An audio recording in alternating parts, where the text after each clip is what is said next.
Good afternoon to one and all present here. My name is Nikita and I am a student teacher from Army Institute of Education. So, in today's class, we are going to learn something very interesting in grammars. So, before starting the session, I would like to tell you all to be comfortable and prepare yourself for an activity. So, the name of the activity is called 2 words and a sentence. What is the name of the activity, students? 2 words and a sentence. So basically in this activity you have to combine 2 words together to make a sentence. Okay. Now here you can see a picture.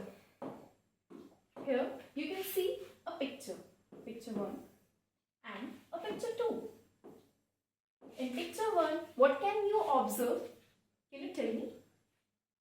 What can you look in this picture? So, in this picture, a person is breaking something, right? So, can we write breaking here?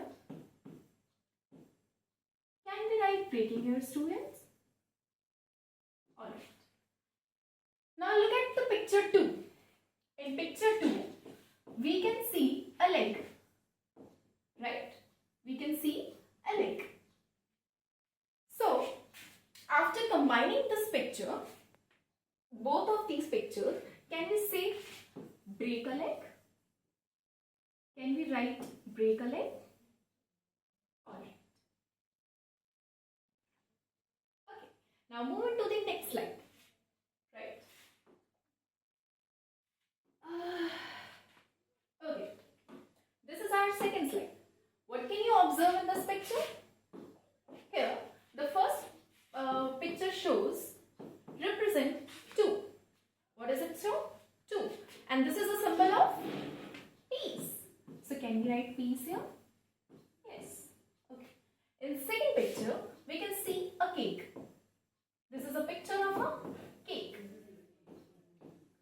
So if we combine together, can we write a piece of cake? Can we write a piece of cake, students? Okay, good. So students, can you tell me what is the purpose of performing this activity? Okay. So through this activity, our learnings has become very interactive, creative and imaginative, right? It has made our learning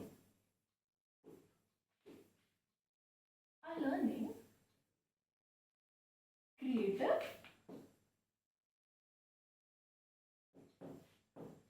imaginative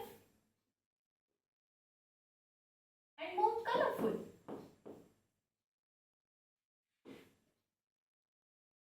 Right? Okay. So in today's session, we will be learning about how to make a language more creative, interactive and imaginative. That will help us learning things in an effective manner, right? Okay. So let me tell you what is today's topic. Today's topic is figure of speech. Today's topic is figure of speech. Figure of speech is a special way of using words to make writing or speaking more interesting or imaginative, right? It makes our learning very effective. So, here we have an example.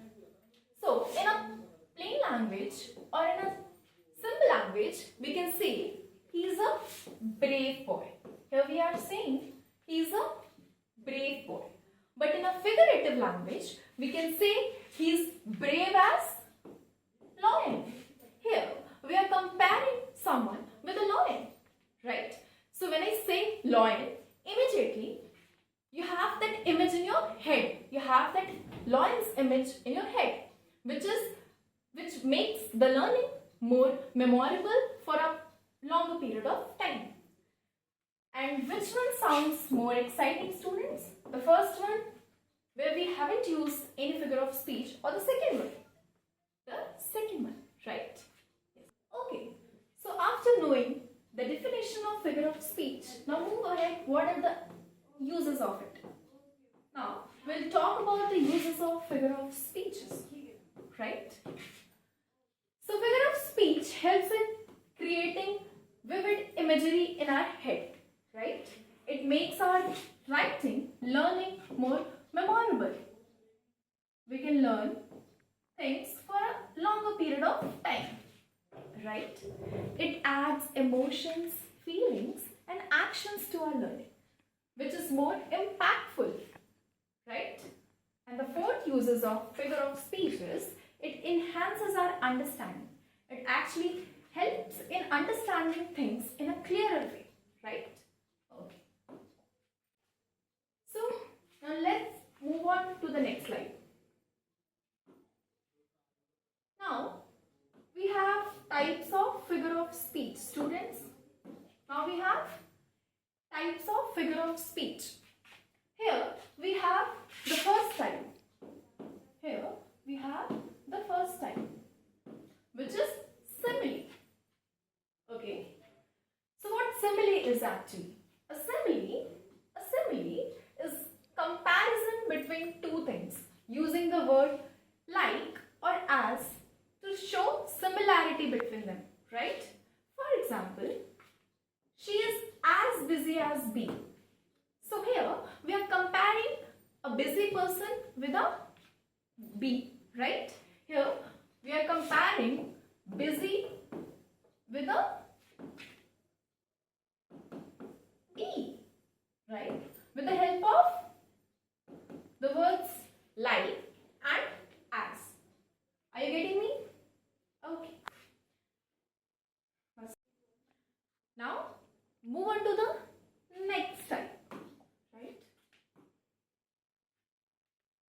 So here we have our second figure of speech, which is metaphor, and metaphor says, it directly states that something is something else to show a powerful connection.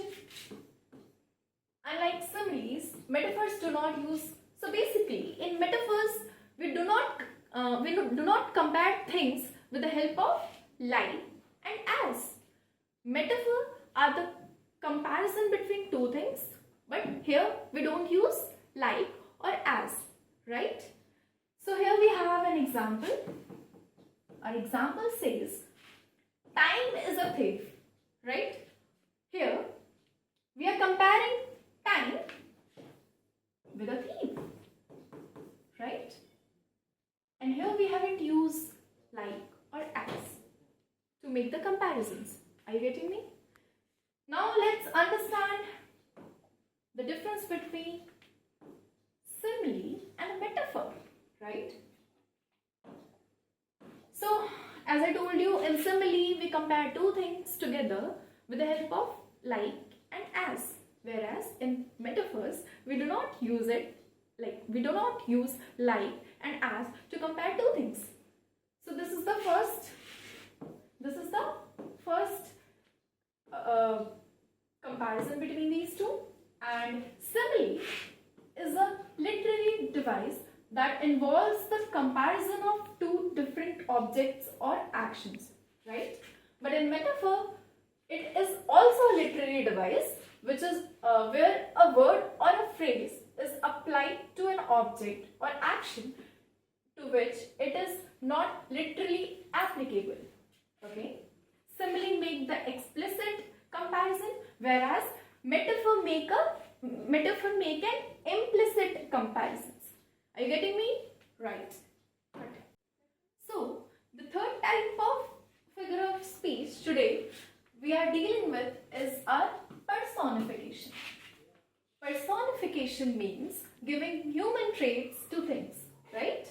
In personification, we make an human object, a non-human object, animals or ideas act like a people by giving them human qualities like emotions and actions.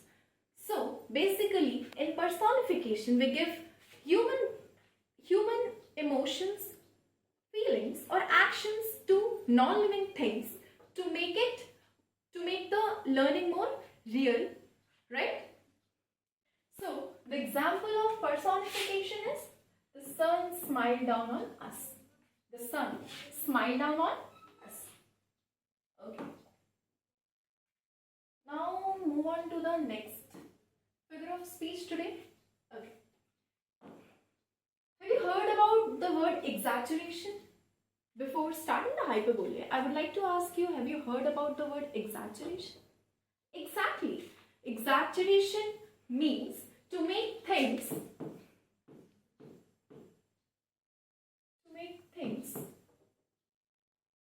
more larger,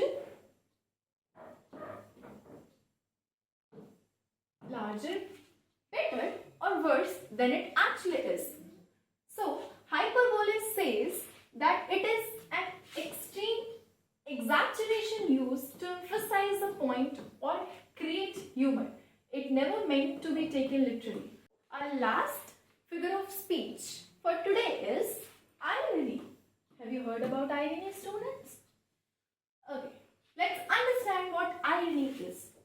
Irony means using words to express the opposite of what you actually mean.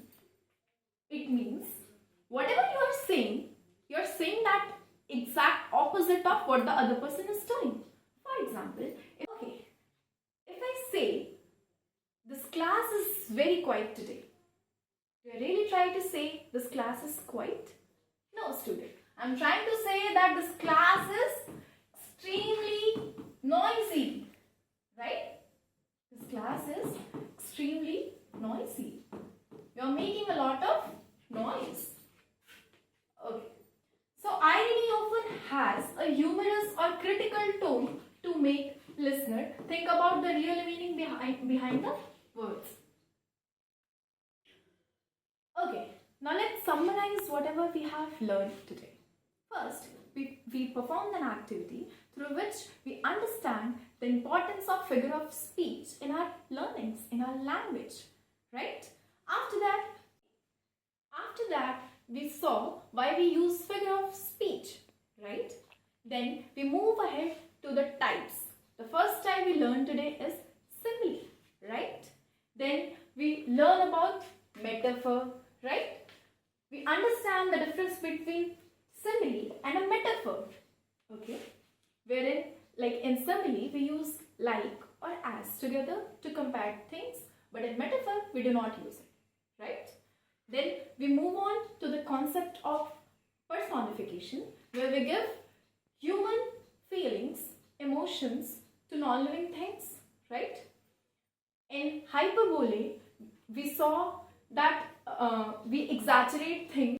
Okay, so in hyperbole, we saw the exaggeration of things, right?